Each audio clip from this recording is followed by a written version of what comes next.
안녕하십니까. 프리비전스 김도원입니다. 오늘은 여러분들이 걱정해 주셨던 그 고소고발건에 대해서 중간 보고를 한번 드리려고 이렇게 영상을 찍습니다. 사실 그동안에 여러분들이 너무나 저를 사랑해 주시고 아껴 주셔서 많은 댓글로 응원해 주시고, 그리고 여러 면으로 정말로 저한테 전화도 여러 명이 오셨고요, 여러분이 오셨고, 해외에서도 연락이 왔어요. 해외에서도 도와주시겠다, 국내에서도 몇 분은 정말 직접 전화번호까지 어떻게 찾으셔서 저한테 연락 주셔서 어떻게든 도와주겠다고 하시면서 너무나 감사한 얘기들을 많이 해주셨습니다. 사실 머리 숙여서 너무나 감사드리고요. 제가 이렇게 그 얘기했던 것이 너무나 경솔했던 것이 아닌가 싶을 정도로 여러분들이 너무나 저한테 잘해주셔서 다시 한번 정말 진심으로 감사의 말씀 드리겠습니다. 너무 감사합니다. 그 중간 보고를 하나 해드릴게요. 여러분들이 이렇게 고민해 주시고 같이 염려해 주셔서 그 결과 이쪽에서 그 굉장히 우려하면서 본사 측에서 연락이 왔습니다.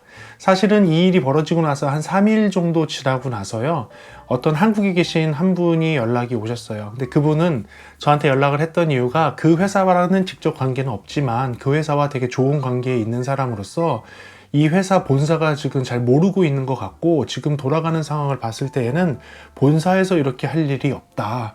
그래서 어떤 오해가 있는 것 같아서 한번 그 이야기를 조금 만나서 얘기를 해보고 싶다라고 하셔갖고, 제가 약속 시간을 잡고 지난주 금요일 날 정도에 만났습니다. 그래서 그 사람 대 얼굴 대 얼굴을 보고선 직접 만나 뵙고선 얘기를 나눠봤더니 좀 다른 얘기들이 있었습니다. 그래서 여러분들한테 그걸 좀 알려드릴게요.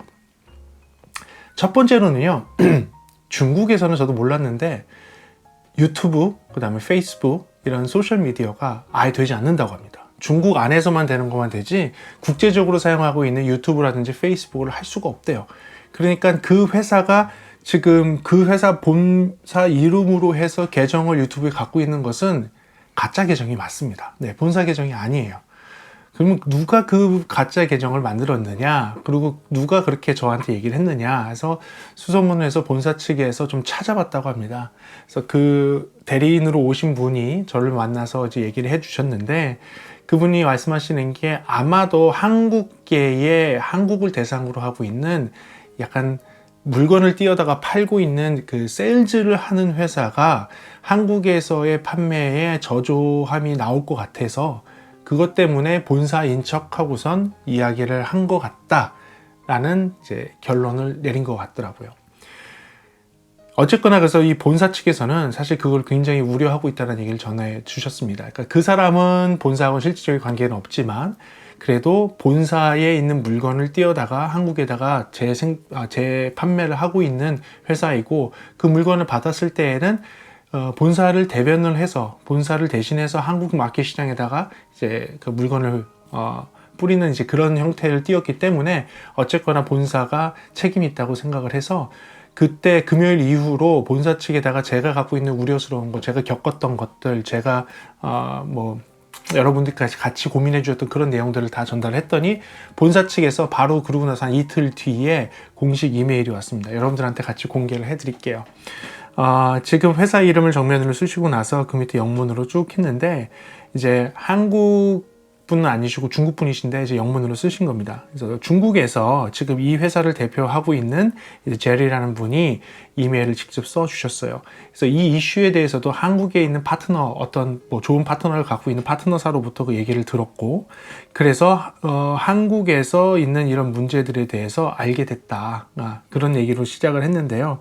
일단은 이 얘기들이 아까 얘기한 어떤 젊은 한국 대상으로 판매를 하고 있는 젊은 친구가 저지른 일이라는 것을 알게 되었고, 하지만 그 친구도 자신의 회사를 대신해서 한국에 판매를 하고 있는 거기 때문에 본사가 무한한 책임을 갖고 있다라고 얘기를 했습니다. 그래서 지금 리걸 액션에 대한 얘기들, 그러니까 법적으로 대응하겠다는 것은 전혀 생각하지도 않고 있고, 제가 해준 그 코멘트에 대해서는 오히려 더 신경 써서 잘 들어서 앞으로 새로 나오는 신제품에는 제가 했던 그 코멘트들을 더 적용해서 더 좋은 제품을 생산을 하겠다라는 그 내용으로 끝나는 거예요. 그러니까 일단은 사과를 정식으로 해주시고, 그 다음에 어떤 자초지종에 대해서 얘기해 주시고, 그 다음에 앞으로도 더 좋은 관계였으면 좋겠다는 얘기로 끝났습니다. 저도 사실은 여기서 더 나아갈 생각은 여러분들 우려해 주신 것만큼은 저도 더 확실하게 행동을 해볼까라고 생각을 했었는데 사실은 없어요. 네, 왜냐하면 이 회사도 어떻게 보면 저와 비슷하게 잘못된 만남에서부터 잘못된 파트너로부터 회사가 피해를 봤다고 생각을 합니다.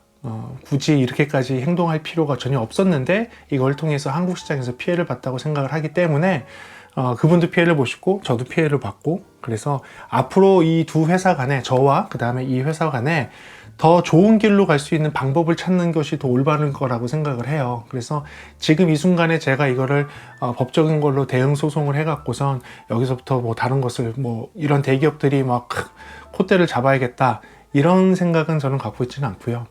이분들하고 차라리 이번 기회가 잘 됐으니까 한국 시장에서 한국 사람들이 쓰면서 이 제품에 대해서 어떤 점들이 불편하고 어떤 점들이 개선되어야 되고 앞으로 이렇게 더 나아갔으면 훨씬 더 좋은 제품이 될 것 같다라는 그 얘기를, 솔직한 얘기를 더 받아들이라고 얘기하고 싶어요. 그래서 사실은 답변 이메일을 보냈습니다. 지금과 같은 그런 얘기를요. 저도 당신이 보내신 그 사과 편지를 정중하게 받아들이고 앞으로는 좀 더 개선된, 더 나아간 그런 한국 시장과의 관계가 됐으면 좋겠다고 말씀을 드렸더니 이메일이 또 왔어요. 이메일이 왔는데 그거에 대해서는 굉장히 감사하게 생각하고, 이분도 계속 얘기하시는 게, 그러면 앞으로 더 신제품이 나오는 거에 반드시 우리들끼리 안에서 얘기했던 그 코멘트를 적용해서 더 나은 신제품으로 해주겠다고 하고요. 앞으로 지금 생산되고 있고 곧 출시되어 있는 제품들도 미리 보내서 저한테 코멘트를 한번 받아보겠다는 그런 고마운 이메일까지도 보내주셨습니다. 그래서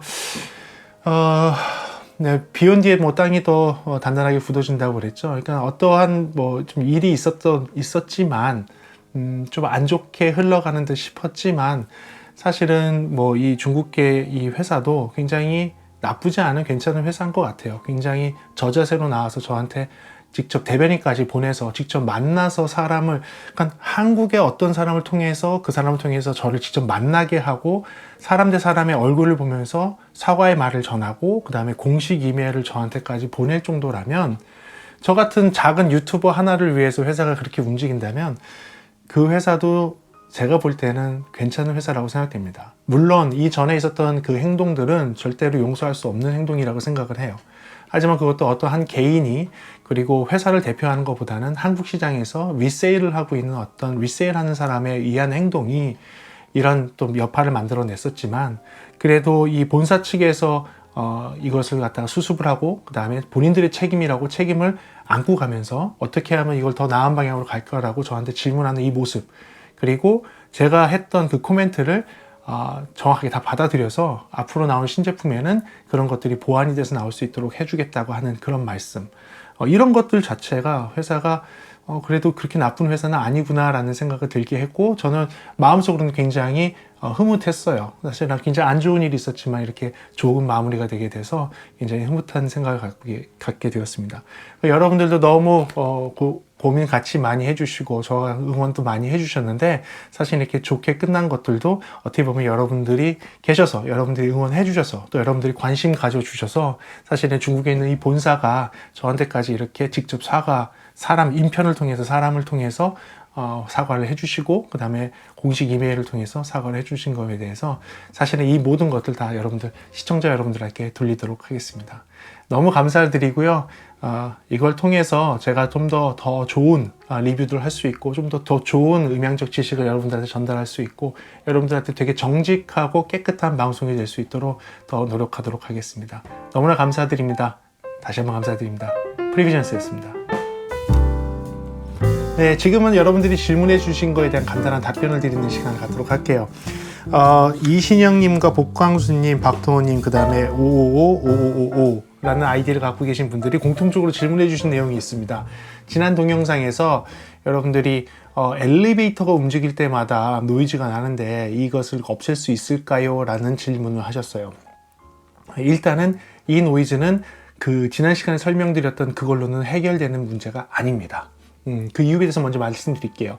엘리베이터 노이즈는 어떻게 발생이 되는 거냐면, 엘리베이터가 사용하는 모터가 있습니다. 이 모터 자체가 이제 삼상 모터를 보통 쓰는데, 삼상이라고 하면 이제 한국전력에서 전기를 보내줄 때 우리나라는 삼상 4선식 전기를 들어옵니다. RSTN 해갖고 4선으로 되는 거에 접지까지 해서 5개 선을 쓰는 전기가 건물마다 들어오거든요. 그럼 이제 삼상을 쓴다는 얘기는 이 RST를 다 쓰는 거예요. N상은 뉴트럴상이라고 해서 그냥 어떻게 보면 이렇게 잡았을 때 전기가 나오는 중립상이 되는 거고요. 3개가 실제로 전기가 들어오는 이 3상인데 엘리베이터 같은 경우에는 힘을 많이 내야 되기 때문에 이 3상 전기를 다 씁니다. 자, 근데 이 3상 엘리베이터를 썼을 때 어떤 건물에서는 노이즈가 타고 어떤 건물에서 노이즈가 안 탄다.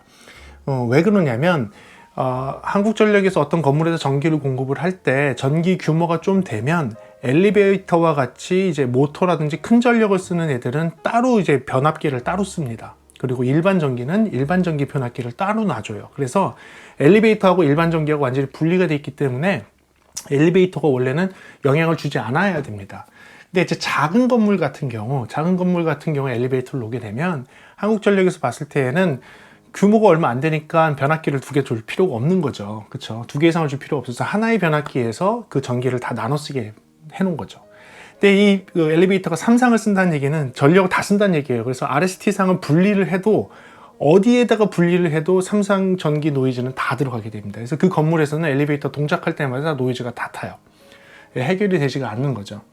자, 이런 문제를 겪고 있는 많은 건물들이 있어요. 작은 공연장, 작은 교회들, 작은 상가들 이런 데에서는 대부분 다 이런 문제들이 있습니다. 가정집 같은 경우는 특별히 이렇게 문제되지는 않아요. 아파트 같은 경우는 분리가 돼 있으니까 큰 문제가 되지 않지만 일반 작은 건물들이나 작은 상가들 이런 데는 항상 문제가 됩니다. 자, 그렇다면 이걸 해결하는 방법 알려드릴게요. 원천적으로 해결하는 방법은요, 이 3상 모터에다가 노이즈 필터를 달아야 돼요. 그 얘기는 무엇이냐? 엘리베이터 회사가 문제를 해결해 줘야 돼요. 엘리베이터 회사가 이 문제에 대해서 잘 알고 있어요. 그래서 엘리베이터 회사에 전화를 걸어서 엘리베이터 회사에서 이 전기 노이즈 때문에 오디오 장비에 노이즈가 탄다, 이게 문제가 되니 해결해 주십시오. 그러면 엘리베이터에다가 이 전기 노이즈를 해결할 수 있는 어떠한 필터를 장착을 합니다. 그래서 그 문제를 해결을 해줘요. 자, 이 건물이 생긴 지가 얼마 안 돼서 이제 막 엘리베이터가 바로 오픈이 된 거라면 무상으로 해줍니다.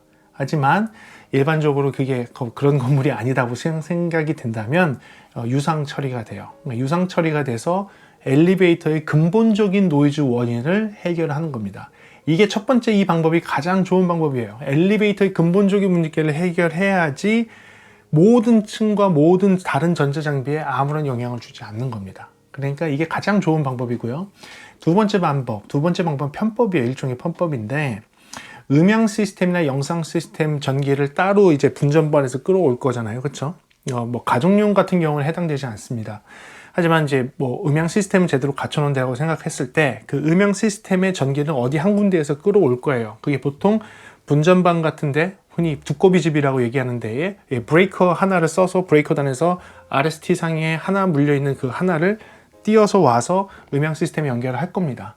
그러면 이 분전반에서 들어오는 첫 번째, 브레이커에서 나오는 첫 번째 그 케이블 사이에 AVR이라는 걸 설치를 하셔야 돼요. 네. AVR은 Automatic Voltage Regulator라고 하는 장비인데 용량에 맞춰서 구매하실 수가 있고요. 그다음에 AVR은 이제 단권식과 복권식 두 가지가 있어요. 사실은 삼상도 있고 단상도 있지만 삼상, 단상은 빼버리고 작은 규모라는 가정하에서 하는 겁니다. 그럼 단상이거든요. 단상용 AVR에 그 단권식이 아닌 복권식을 사셔야 돼요. 복권식을 사셔야 됩니다. 단권식은 별로 의미가 없어요. 복권식 AVR을 구매를 하셔야 되고 거기까지만 하더라도 웬만한 노이즈는 다 잡히는데 더 확실하게 노이즈를 잡고 싶다고 하시면 복권용 AVR에 RFI 필터와 EMI 필터가 내장되어 있는 것을 설치를 하시면 거의 대부분의 전기 노이즈는 해결을 하실 수가 있어요. 하지만 이것도 어디까지나 편법입니다. 오디오 장비끼리 전기를 쓴다는 가정하에 다른 전기와 연결될 수 있는 가능성이 없다는 가정하에 오디오 장비끼리만 들어오는 그 전기 첫 단에 AVR을 설치를 하시되 복권식이어야 되고요. 복권식 AVR에 가능하면 RFI 필터, EMI 필터가 설치가 되면 좋고, 이게 너무 금액이 비쌀 수가 있으니까 이게 안 된다 그러면 복권식이라도 되는 복권식 AVR만 되더라도 생각보다 많은 노이즈를 제거할 수 있으니까 그렇게 해서 엘리베이터 노이즈는 해결하실 수 있을 것 같습니다. 이걸 팁으로 드리고요. 다음 시간에도 이렇게 댓글로 질문 같은 거 해주시면 질문들이 모여 있으면 그 모인 거에 대해서 이렇게 간단하게 답변해 드리도록 할게요. 오늘 얘기해 주신 그 이분들 질문 감사드리고요. 이걸 통해서 계속 발전하는 프리비전스 되도록 하겠습니다. 감사합니다.